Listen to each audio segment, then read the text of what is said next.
Hi, I'm Katie Tsang. And I'm Kevin Tsang. And we are the authors of the Sam Woo series. Woo! And we'd like to wish you a very happy Halloween.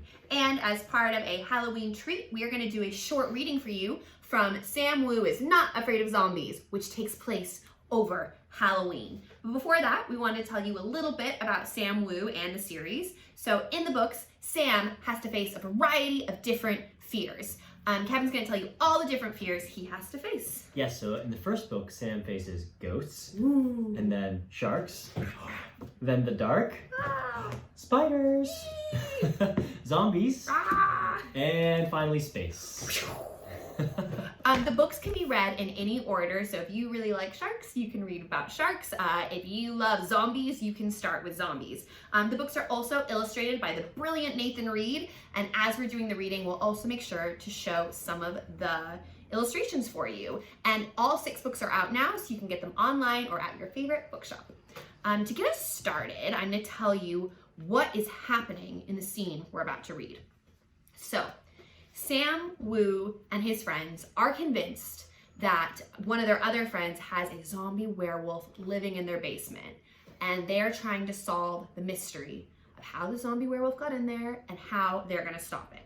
And now it's Halloween, so they're pausing on their zombie werewolf research to celebrate Halloween. And Sam is having all of his friends over, and he's kind of nervous about it, so that's where we start. And then they're going to go to a Halloween party, which is going to be very exciting. I was nervous the rest of the week. Not only were Ralph and Regina coming over to my house, we were gonna have to come up with a new plan to face the zombie werewolves. The whole thing made my stomach hurt. The only thing that helped was putting up Halloween decorations. I had to beg my mom to put them up.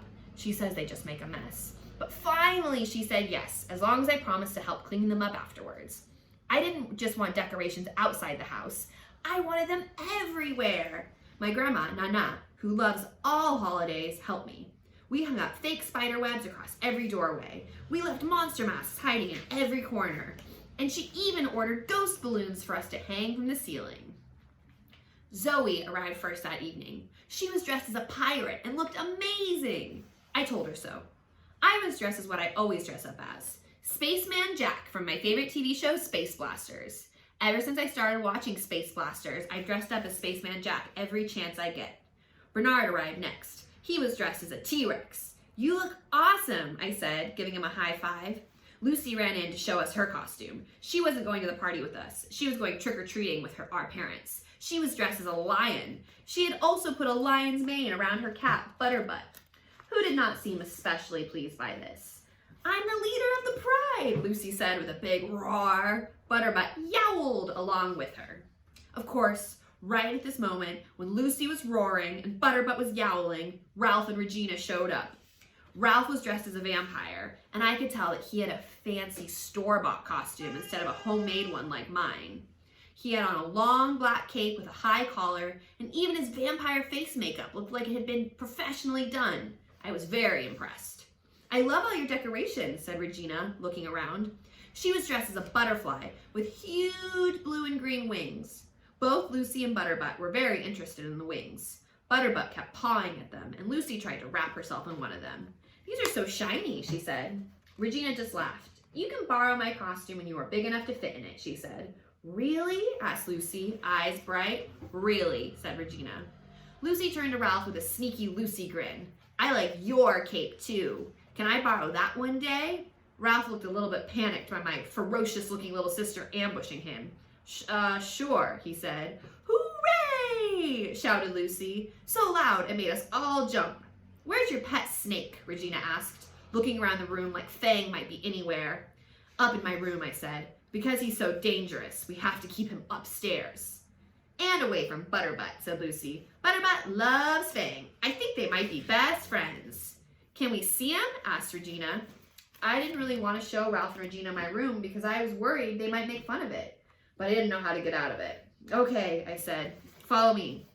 My room felt extra cramped with all of us in there, especially because Lucy came in too. And Butterbutt. My snake Fang was curled up on a rock in his cage, but he sat up when he sensed us. Whoa, said Ralph, taking a step back. You sleep in here with a snake? I nodded proudly. I sure do, I said. Can we get him out? Asked Regina, sounding excited. Maybe he can help us. Do you think snakes eat zombie werewolves? I shook my head. He can get pretty ferocious, and he's not like a dog that just does what you tell him to do. I wouldn't want him getting confused and trying to eat one of us. That makes sense, said Regina, putting her face next to Fang's cage. It's pretty impressive that you have a man-eating snake as a pet. I just nodded, even though I'd never technically seen Fang eat anything bigger than a very small mouse. He might still secretly be a man-eating snake, after all. Ralph was looking around my room at all my Space Blasters gear on the walls. Is this from that show you're always talking about? He said. I nodded. It actually looks pretty cool, he said, looking up at a poster of Spaceman Jack and his alien friend Five-Eyed Frank. Maybe I'll check it out.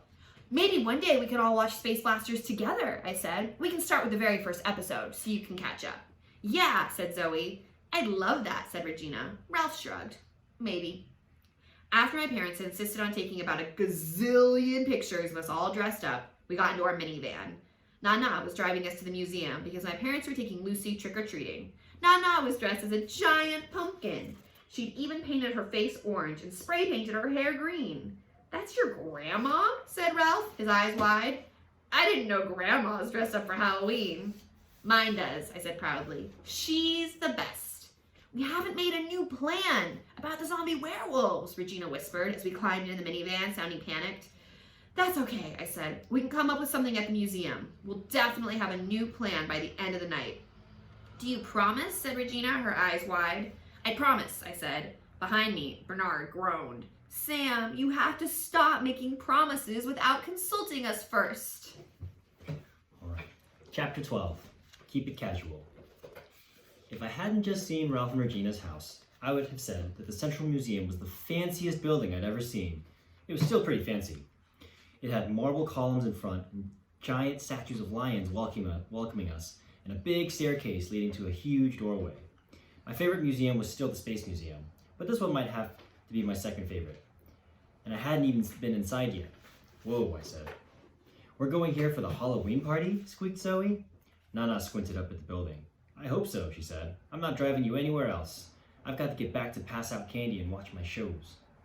She means she's got to get back to eat candy, I whispered to Bernard, but not quietly enough.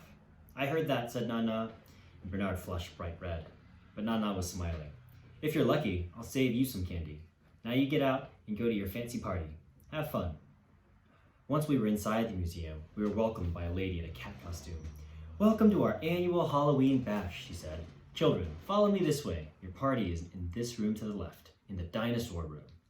Cool, said Bernard, hopping up and down in his T-Rex costume. That's my favorite room in the museum. My dad takes me there all the time. We followed the cat lady into a gigantic room filled with dinosaur skeletons. I couldn't believe it. This was the kind of thing Bernard's dad dug up.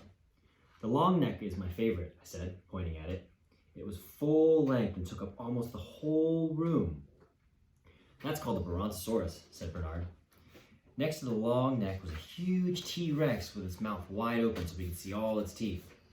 The room would have been pretty exciting with just the dinosaurs, but there were also Halloween decorations everywhere, even more than Nana and I had put up in our house.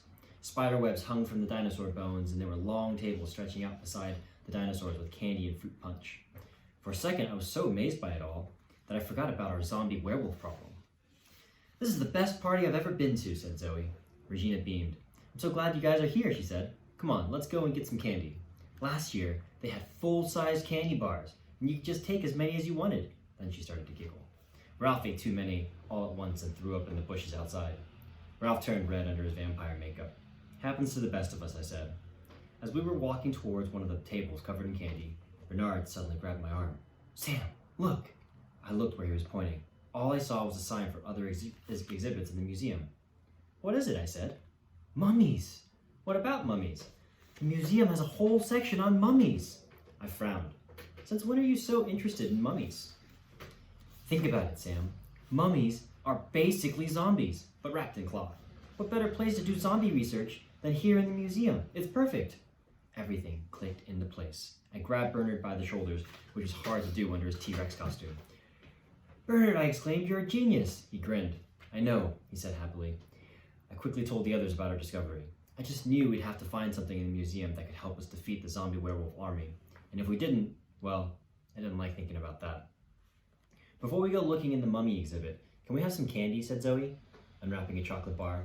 She seemed slightly less concerned than I was about how urgently we needed to figure out a plan, but I nodded. Of course, I said. It is important to fuel up before a mission.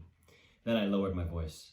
And we're going to have to go figure out a plan to sneak out of this room and into the mummy exhibit without any of the other grown-ups noticing. We're going to have to act casual.